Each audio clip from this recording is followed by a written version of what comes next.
साथियों, आप सभी का राजस्थान पुलिस के मॉडल पेपर संख्या 24 नंबर इसमें स्वागत है आपका।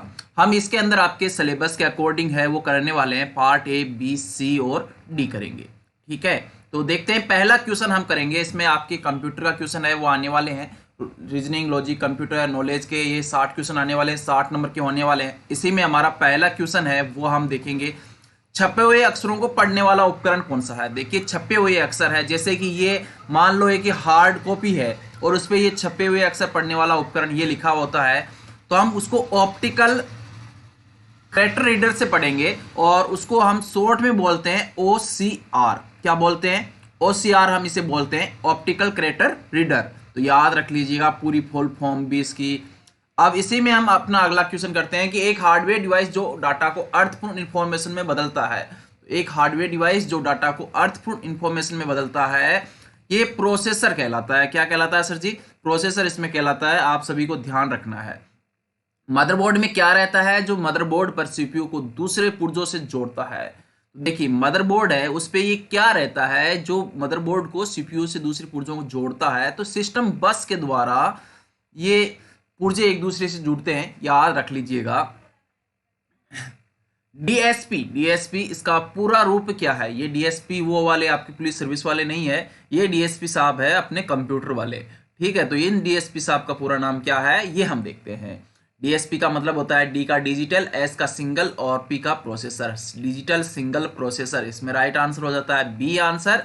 और इसी में हमारा अगला क्वेश्चन है, सीडी की तुलना में डीवीडी कितना गुना डाटा अधिक संग्रहित किया जा सकता है। देखिए, सीडी आपने कॉम्पैक्ट डिस्क आपने पढ़ी होगी, डीवीडी आपने पढ़ी होगी, इसमें ज़्यादा डाटा स्टोर किया जा सकता है। कितना गुना डाटा ज़्यादा है वो स्टोर किया जा सकता है? तो 7.5 गुना डाटा ज़्यादा इसमें संग्रहित किया जा सकता है सीडी की तुलना में। निम्न में से यूटिलिटी सॉफ्टवेयर कौन सा है? यूटिलिटी सॉफ्टवेयर एक किसी कार्य को करने के लिए होता है और उसी कार्य के लिए हम बात कर रहे हैं। यूटिलिटी सॉफ्टवेयर है कौन सा होता है? यूटिलिटी सॉफ्टवेयर किसी एक पूरे कार्य को नहीं कर एक किसी कार्य के एक विशेष अंश को करता है। जैसे एक वीडियो हम प्ले करते हैं, तो वीडियो प्ले करने के लिए एक हमें सॉफ्टवेयर की आवश्यकता होगी, तो वो एक विशेष कार्य है, तो वो यूटिलिटी सॉफ्टवेयर के द्वारा किया जाता है। इसी में लिंकर है, ये एक यूटिलिटी सॉफ्टवेयर का कार्य करता है।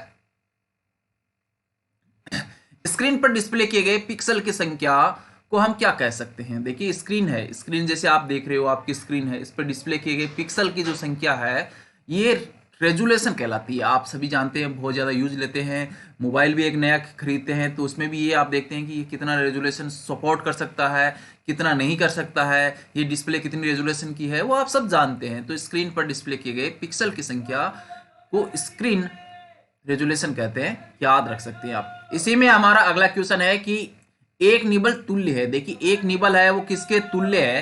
तो एक निबल है ये तुल्य होता है 4 बिट के। एक निबल किसके तुल्य होता है? 4 बिट के तुल्य होता है। एक निबल तुल्य है 4 बिट के।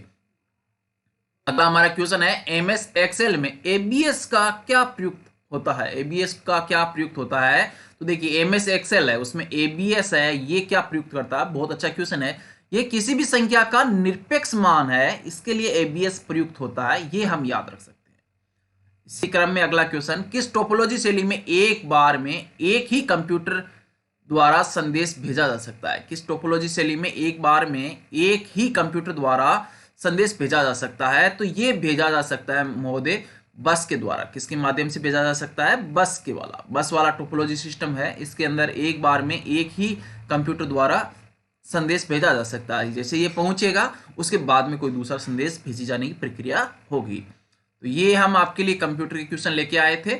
आगे बढ़ने से पहले जिन्होंने भी प्ले स्टोर से हमारा मोबाइल एप्लीकेशन JEPYBHAKR लिखकर जिन्होंने अभी तक डाउनलोड नहीं कर रखा है, वो जरूर प्ले स्टोर में जाइए, ये वाला नाम लिखिएगा, इस लोगों का जो ऐप है ये आप जरूर डाउनलोड कीजिएगा। यहाँ से आपको बहुत सारी PDF है वो मिल जाती है, नोट्स PDF मिल जाती है, बहुत सारे आपकी क्विज मिल जाती है, तो वो आप इसमें दे सकते हैं।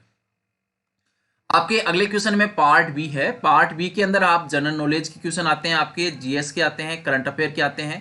क्वेश्चन आपके 35 रहने वाले हैं, जो कि 35 नंबर के ये होने वाले हैं। और उसी क्रम में हमारा पहला क्वेश्चन क्वेश्चन है कि अधिकतम तरंगदैर्ध्य के साथ विद्युत चुंबकीय विकिरण है।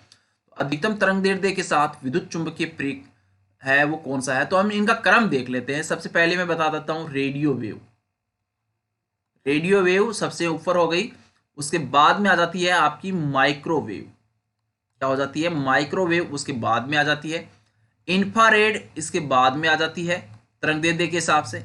बाद में आ जाती है आपकी प्रकाशीय। प्रकाशीय को आप ऑप्टिकल बोल सकते हैं, ठीक है। और पेराबैंगनी आपकी आ जाएगी इसके बाद में। पेराबैंगनी के बाद में आपकी एक्सरे आ जाएगी आपकी, और इसके बाद में गामा रे है, ये भी आपकी आ जाएगी। गामा रे आपकी आ जाएगी। तो सबसे कम इसमें किसका हो गया तरंगदैर्ध्य? गामा रे का हुआ है। सबसे ज्यादा किसका हो गया? रेडियो तरंगे इनका हो गया, ठीक है। तो याद रख सकते हैं आप। HCl, HI, HBr, HF की एसिड ताकत का बढ़ता हुआ क्रम कौन सा? देखिए HCl है, HI है, HR है, HBr है और HF है। इनमें से सबसे एसिड ताकत का बढ़ता हुआ क्रम है वो है HF, सबसे ज्यादा होता है। उसके बाद में HCl, HBr और HI। इसमें राइट आंसर बी वाला आंसर है वो हो जाता है आपका। बढ़ता क्रम ये है। किस कवक के कारण मनुष्य में गंजेपन का रोग हो जाता है? देखिए किस कवक के कारण है मनुष्य में गंजेपन है उसका रोग हो जाता है। तो गंजेपन का रोग है वो टीनिया कैपिटिस के कारण होता है। निम्नलिखित में से कौन सा एक परमाणुक है? इनमें से कौन सा एक परमाणुक है? तो हम देखेंगे कि समस्त जो अक्रिय गैस है वो एक परमाणुक होती है। और अक्रिय गैस में आ जाती है आपकी हीलियम आ जाती है, आपका आर्गन है ये आ जाता है, नियोन आ जाता है, ठीक है, रेडोन आ जाता है, ठीक है, और जीनोन आ जाता है, और आपकी क्रिप्टॉन हो जाता है, ठीक है। तो ये सारी अक्रिय गैस होती है और ये सारी अक्रिय गैस क्या होती है? एक परमाणुक होती है, ठीक है। और तो इसमें से कौन सी है? आर्गन इसमें आपकी आ जाएगी। तो एक परमाणुक है। बाकी देखिए गंधक, ऑक्सीजन, हाइड्रोजन ये सब बड़े अणु है, तो ये याद रख सकते हैं आप। और सल्फर का अणु तो सबसे बड़ा होता है। सल्फर का अणु होता है S8, ठीक है, S8 लिखते हैं इसको। यानी इसमें सल्फर के कितने तत्व है? 8 तत्व है इसमें।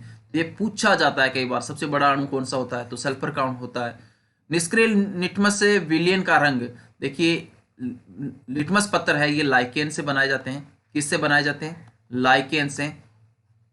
और इसका रंग है वो निष्क्रिय जो लिटमस विलियन है इसका रंग होता है बैंगनी कलर का। किस प्रकार का होता है? बैंगनी कलर होता है। ना तो लाल होता है ना नीला होता है। निष्क्रिय लिटमस विलियन का रंग हमेशा बैंगनी होता है, ये याद रखिएगा।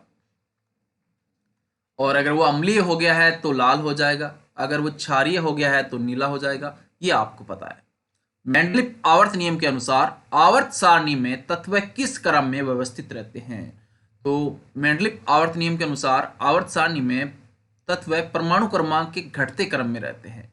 सही आंसर इसमें राइट आंसर हो जाता है। हमारा अगला क्वेश्चन है, सामान्यतः काम में लिया जाने वाला टूथपेस्ट की प्रकृति किस प्रकार की होती है? सामान्यतः काम में लिए जाने वाले टूथपेस्ट की प्रकृति है वो किस तरह की होती है? देखिए दांतों को क्षय रोकने के लिए हमें नियमित रूप से दांतों को ब्रश करने की सलाह दी जाती है। और इसमें क्वेश्चन यही पूछा है कि सामान्यतः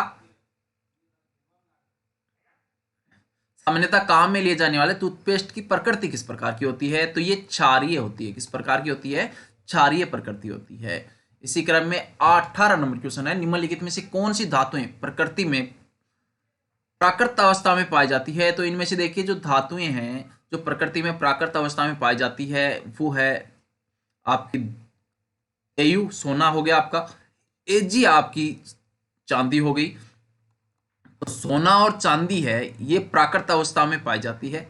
सोना और चांदी किस अवस्था में पाई जाती है? प्राकृत अवस्था में पाई जाती है, मतलब किसी के साथ मिली हुई नहीं होती है, एक तरह से कह सकते हैं आप।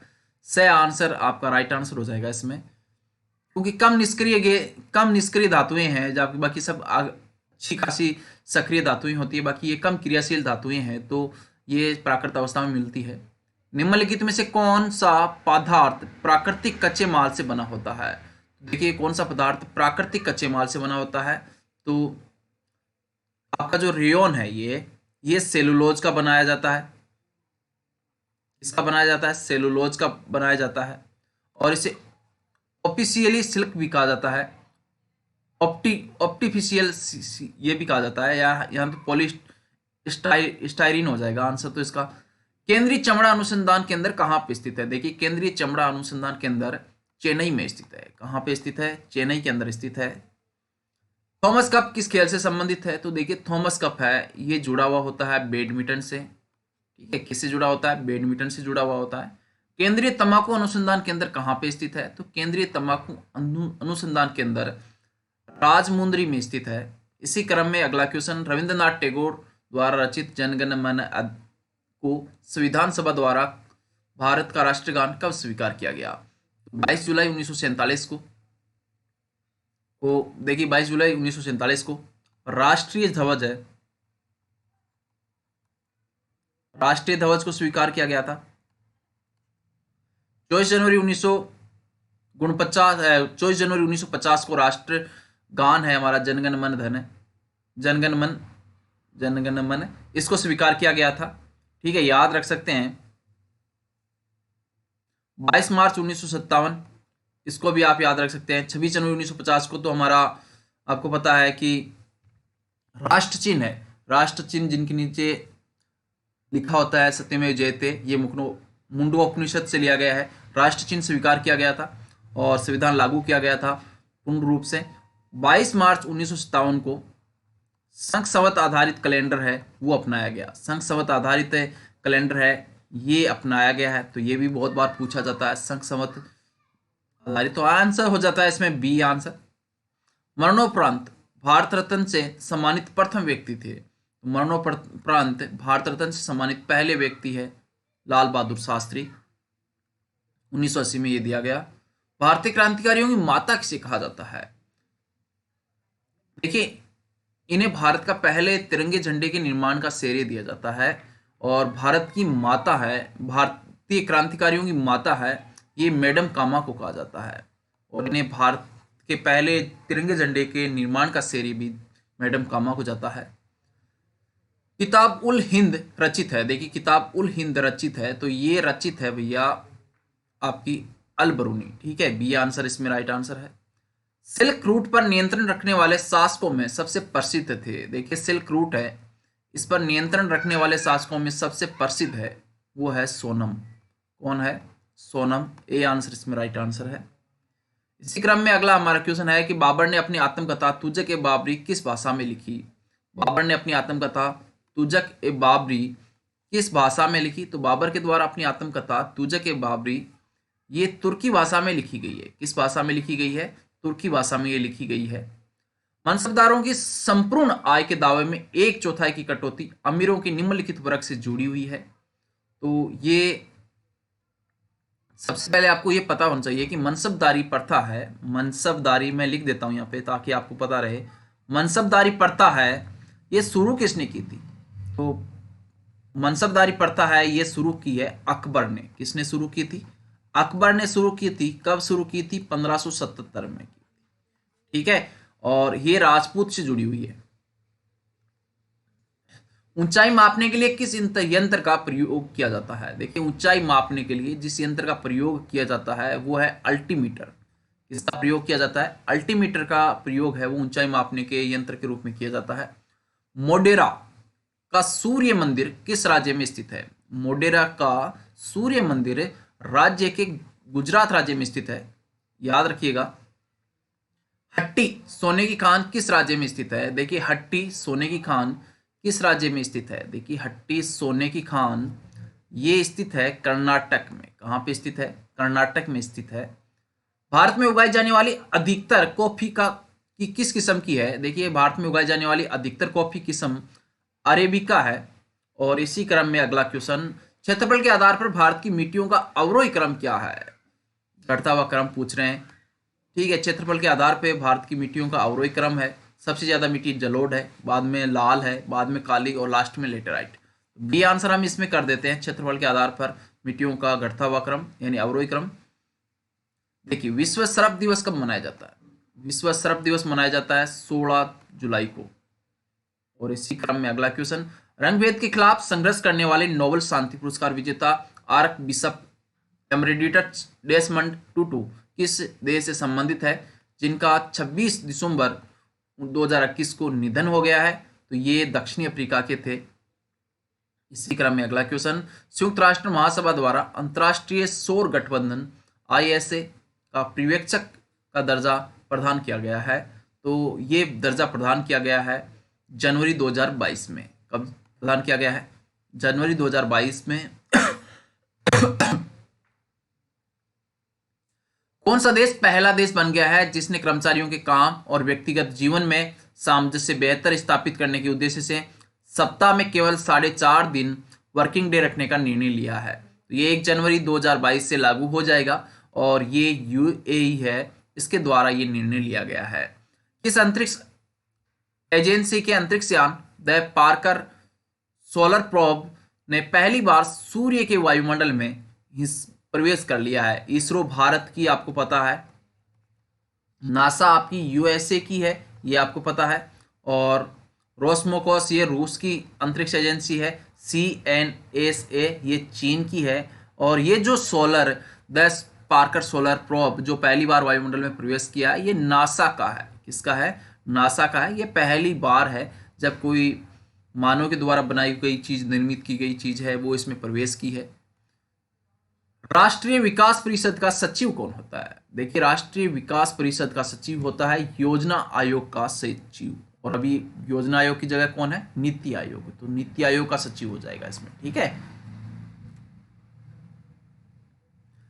भारतीय प्रतिभूति और विनिमय बोर्ड एक है, देखिए इसको क्या बोलेंगे आप? भारतीय प्रतिभूति और विनिमय बोर्ड, सेबी।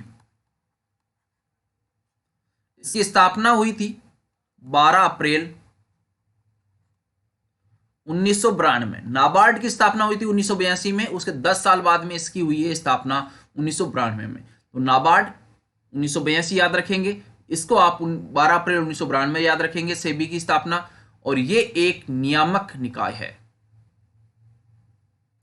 आपातकाल के में संविधान के मौलिक अधिकारों को क्या किया जा सकता है? देखिए, आपातकाल के अंदर संविधान के मौलिक अधिकार है, उनको स्थगित किया जा सकता है, समाप्त नहीं किया जा सकता, स्थगित किया जा सकता है, कुछ समय के लिए टाला जा सकता है। भारतीय निर्वाचन आयोग के पास अर्ध न्यायिक शक्ति है। अर्ध न्यायिक शक्ति है भारतीय निर्वाचन आयोग के पास, याद रखिएगा।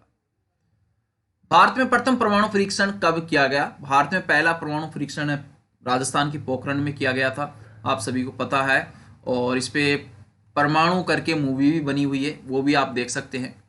हालांकि वो द्वितीय परमाणु परीक्षण के लिए है, और हम यहाँ पे बात करते हैं सही आंसर 18 मई 1974 को भारत का पहला परमाणु परीक्षण किया गया पोखरण के अंदर।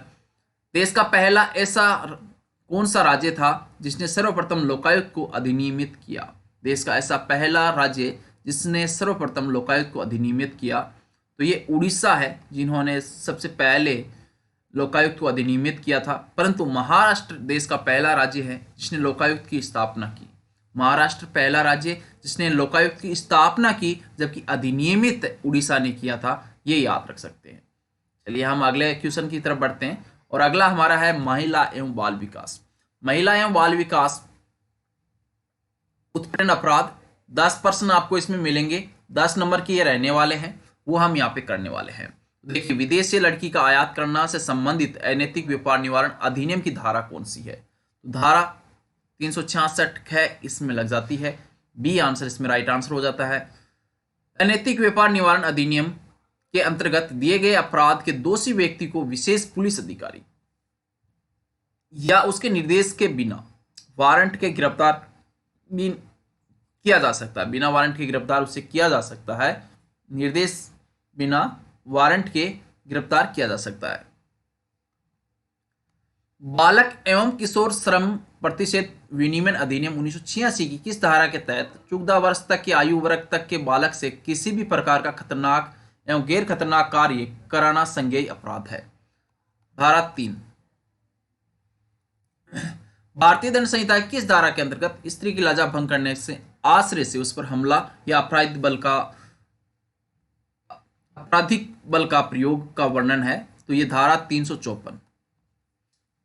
इसी क्रम में अगला क्वेश्चन, भारतीय दंड संहिता किस धारा के अंतर्गत बलपूर्वक या हमले द्वारा किसी स्त्री को नग्न करना, नग्न होने के लिए विवश करना इससे आश्रित है या संबंधित है। तो ये धारा लगती है 354 बी इसलिए।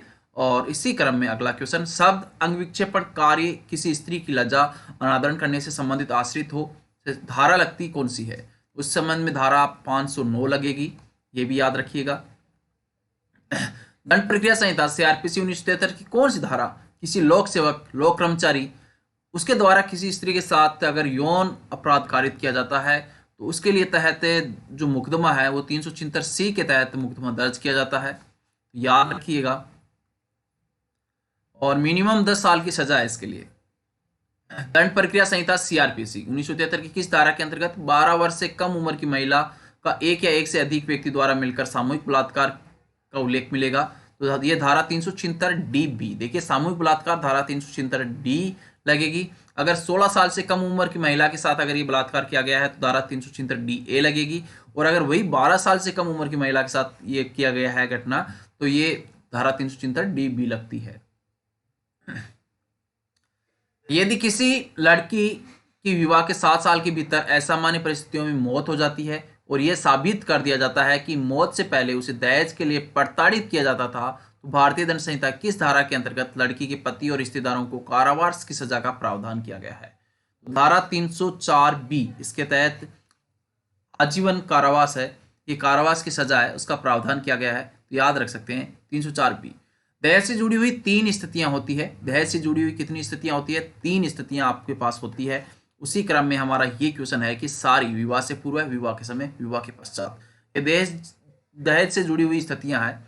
और आगे क्वेश्चन करने से पहले जिन्होंने हमारा मोबाइल ऐप डाउनलोड नहीं कर रखा है वो प्ले स्टोर में चाहिए, ये वाला नाम लिखिए, ऐप डाउनलोड जरूर कीजिएगा, ठीक है। ये है आपके पास, लिंक डिस्क्रिप्शन में भी है इसका। राजस्थान जीके क्वेश्चन करेंगे। राजस्थान जीके के आपके 45 क्वेश्चन होने वाले हैं और 45 नंबर के ये रहने वाले हैं। तो देखिए हल्दी घाटी का युद्ध कब हुआ? हल्दी घाटी का युद्ध हुआ था 18 जून 1576 को। हालांकि कई जगह 21 जून भी लिखा होता है, तो यहाँ पे हमारे पास 21 जून ऑप्शन नहीं है, तो हम 18 जून 1576 करेंगे। वर्धा में राजस्थान सेवा संघ की स्थापना कब की गई? देखिए वर्धा के अंदर राजस्थान में सेवा संघ की स्थापना, बहुत अच्छा क्वेश्चन है, बार बार पूछा गया है। ए आंसर 1919 में की गई है। जयपुर में रामप्रकाश थिएटर की स्थापना किस महाराजा काल में हुई? तो देखिए जयपुर में रामप्रकाश थिएटर की स्थापना महाराजा काल है, ये महाराजा राम सिंह सेकंड इसके समय हुई थी, तो सही आंसर इसमें हो जाएगा। निम्न में से किस राजस्थानी ग्रंथ में अलाउद्दीन खिलजी को जालौर विजय का वर्णन मिलता है? तो निम्न में से किस राजस्थानी ग्रंथ में अलाउद्दीन खिलजी की जालौर विजय का वर्णन मिलता है? तो ये हमें कानड़दे प्रबंध में मिलता है। इसी क्रम में ये क्वेश्चन देख लीजिए, कालीबंगा प्रथम के नाम से किस सभ्यता को जाना जाता है? देखिए कालीबंगा प्रथम के नाम से जिस सभ्यता को जाना जाता है वो है सोंती सभ्यता।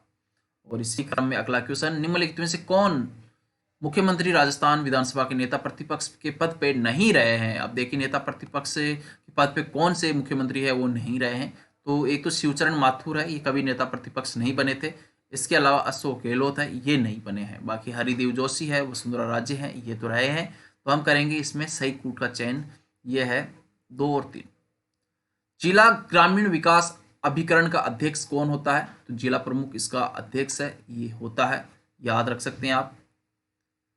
राजस्थान में राज्य निर्वाचन आयोग का गठन कब हुआ? राजस्थान में राज्य निर्वाचन आयोग का गठन हुआ था 1994 में। इसी क्रम में अगला क्वेश्चन, निम्नलिखित कथनों पे हमें विचार करना है। पहला है राजस्थान में लोकायुक्त संस्था की स्थापना 1973 में की गई। न्यायमूर्ति ID दुआ राजस्थान के पहले लोकायुक्त थे। तो ये दोनों कथन है सही है, दोनों कथन ही क्या है? सही है। राजस्थान के एकीकरण प्रक्रिया के समय मत्स्य संघ की आय है वो थी 184 लाख रुपए, और क्षेत्रफल है वो कितना था? क्षेत्रफल कितना था ये पूछा जाता है, तो 12,000 वर्ग किलोमीटर, स्क्वायर किलोमीटर है ये इसका क्षेत्रफल था। तो आप इसे याद रख सकते हैं। देखिए नानक भील और देवीलाल गुर्जर का संबंध निम्नलिखित में से किससे है? तो नानक भील और देवीलाल गुर्जर, इसका संबंध है बूंदी किसान आंदोलन से।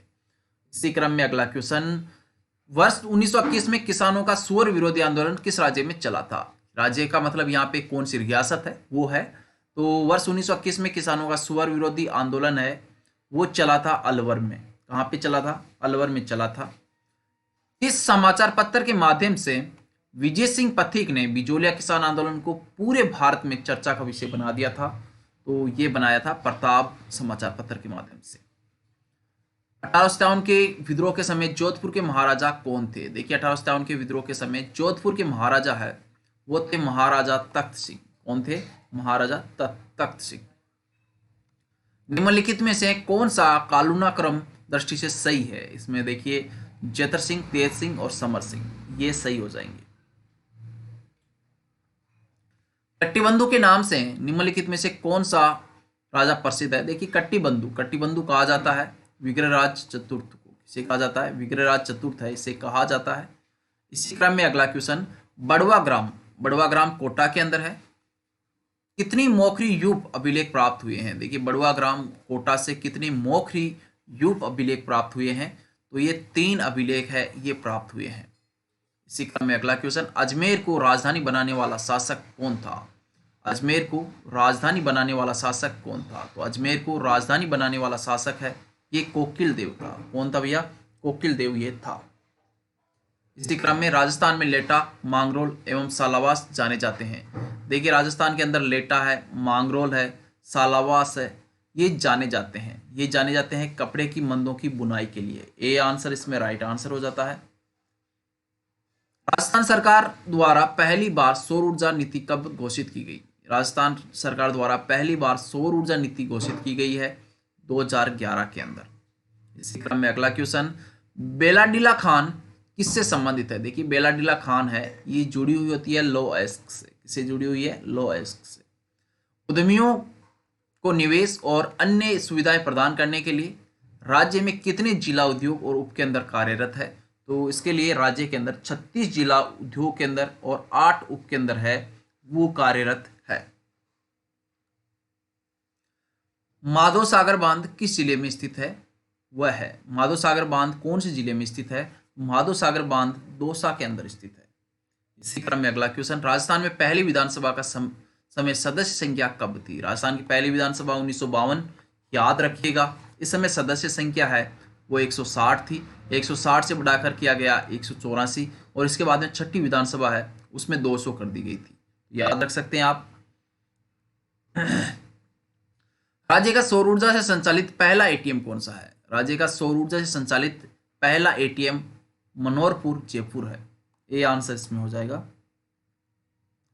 राजस्थान और मध्य प्रदेश की मध्य 2 बार सीमा रेखा बनाने वाली नदी कौन सी है? राजस्थान में और मध्य प्रदेश के बीच में 2 बार सीमा रेखा बनाती है ये नदी पार्वती नदी है।